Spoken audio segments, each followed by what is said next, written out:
Astro boy एक ऐसे मांगा जिसके एनिमे एडेप्टेशन ने एनिमे दुनिया के इतिहास को ही बदल के रख दिया।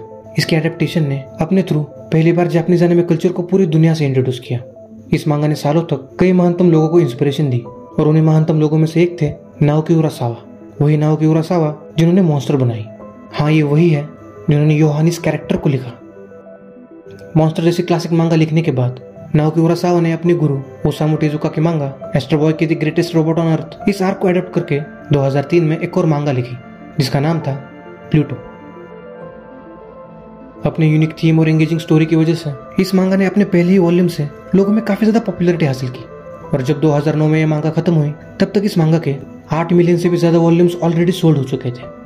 नाओकी उरासावा के रेगुलर वर्क से अलग होने के बावजूद लोग प्लूटो को नाओकी उरासावा के one of the finest works में से एक मानते थे और इस पीस ऑफ आर्ट को एक प्रॉपर एनिमे एडेप्टेशन मिलने में 14 साल लग गए। लेकिन फाइनली नेटफ्लिक्स की वजह से इस मांगा को एक वेल डिजर्व्ड एडेप्टेशन मिल सका। लेकिन एडेप्टेशन के मामले में नेटफ्लिक्स का ट्रैक रिकॉर्ड अच्छा नहीं था, बल्कि नेटफ्लिक्स जाना जाता था अच्छी खासी चीज को खराब करने के लिए। लेकिन इस बार ऐसा नहीं हुआ। इस बार नेटफ्लिक्स ने इस शो को वो इज्जत और वो सम्मान दिया जो ये शो एक्चुअली में डिजर्व करता था। एक वेल नोन शो का पार्ट होने की वजह से प्लूटो की थीम्स को साइंस फिक्शन वर्ल्ड में कई बार एक्सप्लोर किया गया, लेकिन नाओकी उरासावा के विजन ने पहली बार उसे एक डार्क और साइकोलॉजिकल एंगल दिया। आज जिस तरह आर्टिफिशियल इंटेलिजेंस हमारी रोजमर्रा की जिंदगी का हिस्सा बनता जा रहा है, उस तरह उस भविष्य में देर नहीं लगेगी जहां हमें हर चीज के लिए आर्टिफिशियल इंटेलिजेंस का सहारा लेना पड़ेगा। और हमारे इसी भविष्य को या डर को जो भी कहिए एक रियलिस्टिक और ट्रेजिक वे में वर्चुअली प्रोवाइड करने का काम ये शो करता है। ये शो एक ऐसे डिस्टोपियन वर्ल्ड में सेट है जहाँ रोबोट्स और इंसान म्यूचुअली एक सोसाइटी में रहते हैं, जहाँ रोबोट्स को एक स्लेव ना मानकर इंसानों की तरह इंसानों के बीच में इंसानों के जैसे इक्वल राइट्स दिए गए हैं। और इसी दुनिया में एक मास्टरमाइंड सीरियल किलर विश्व के 7 सबसे एडवांस रोबोट्स का एक एक करके मर्डर करता जा रहा है और मर्डर करने के बाद वो अपने पीछे एक निशान छोड़ता जा रहा है जो इस मिस्ट्री थ्रिलर शो को एक माइथोलॉजिकल एंगल देता है। इस शो की स्टोरी को इतना इंटेंसिटी और डेडिकेशन के साथ लिखा गया है कि आप अपने आप को छोड़ के हर उस कैरेक्टर पे शक करने लगते हो जो इस शो में होता है। नाओकी उरासावा के स्टोरी टेलिंग इस आर्ट की वजह से 1 घंटे के एपिसोड भी काफी छोटे लगने लगते हैं। ये नाओकी उरासावा के विजन ही है जिसने एक अच्छे खासे एडवेंचरस शो को एक क्राइम थ्रिलर शो में बदल दिया है। ये शो किसी भी एक स्पेसिफिक कैरेक्टर पर डिपेंडेंट नहीं रहता। इस शो में हर एक कैरेक्टर को अपने अपने आइडियोलॉजीज और रीजंस दिए गए हैं जिसकी वजह से हम उन कैरेक्टर से इमोशनली कनेक्ट कर पाते हैं। At the end of the day ये शो आपको वो चीज देता है जो आपने इस शो से सबसे लीस्ट एक्सपेक्ट करी होगी, और वो है इमोशंस। एक इमोशंस ही तो है जो हम इंसानों को मशीनों से अलग बनाते हैं, क्योंकि हम इमोशंस फील कर सकते हैं। हम प्यार कर सकते हैं, हम किसी से नफरत कर सकते हैं, हम गुस्सा हो सकते हैं, हम दुखी हो सकते हैं, हम खुश हो सकते हैं। लेकिन क्या होगा अगर इंसानों की तरह रोबोट्स भी इमोशंस फील करने लगे तो? इसी सवाल का एक ब्रीफ इंटरप्रिटेशन है ये शो। ये शो इंसानों और रोबोट्स के बीच के साइकोलॉजिकल बैरियर को अपने पहले ही एपिसोड में तोड़ देता है। इस शो में हमें दिखाया जाता है कि रोबोट्स ह्यूमन इमोशंस को सक्सेसफुली इम्यूलेट करने लगे हैं और धीरे धीरे इम्यूलेट करते करते हमें दिखाया जाता है कि रोबोट्स कैसे वो इमोशंस फील करने लगते हैं और कुछ समय बाद वो इमोशंस इतने ज्यादा नेचुरल लगने लगते हैं कि एक पॉइंट पे आप ये भूल जाते हो कि आप एक रोबोट को देख रहे हो। इस शो के रोबोट्स और उनका लाइफ की तरफ पर्सपेक्टिव देखकर हम उनमें इमोशनली इन्वेस्टेड होने पर मजबूर हो जाते हैं। Specially north number 2। North number 2 एक ऐसा कैरेक्टर है जो हमें उम्मीद देता है कि एक भयानक और दर्ददायी अतीत होने के बावजूद आप अपने सपनों को पूरा करने की काबिलियत रखते हो।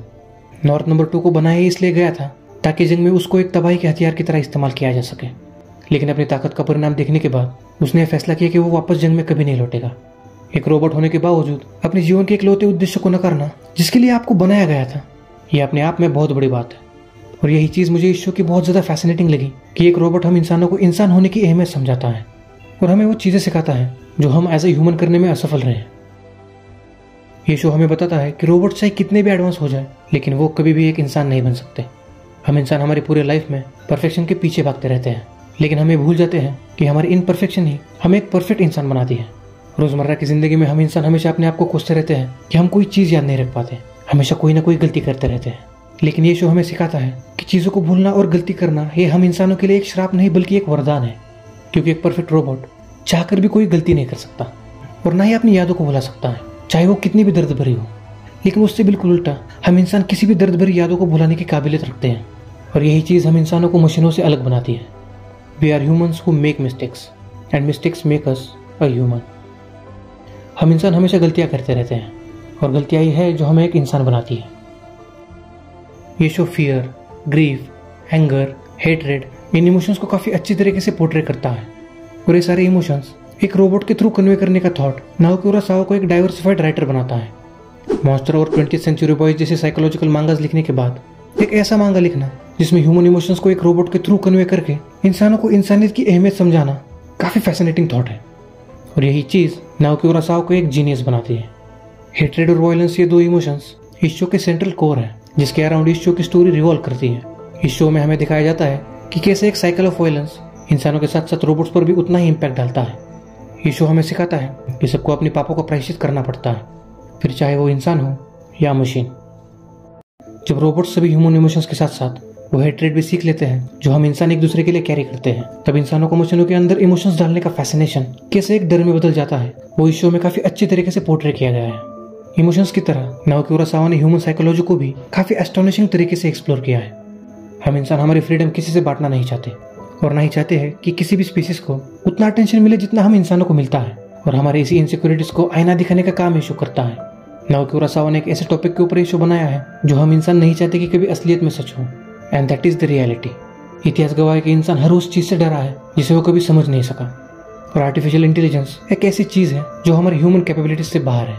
आप खुद मुझे बताइए, क्या आप ऐसे मशीन के साथ रहना पसंद करोगे जो आप जैसे हजारों को मारने की ताकत रखती हो?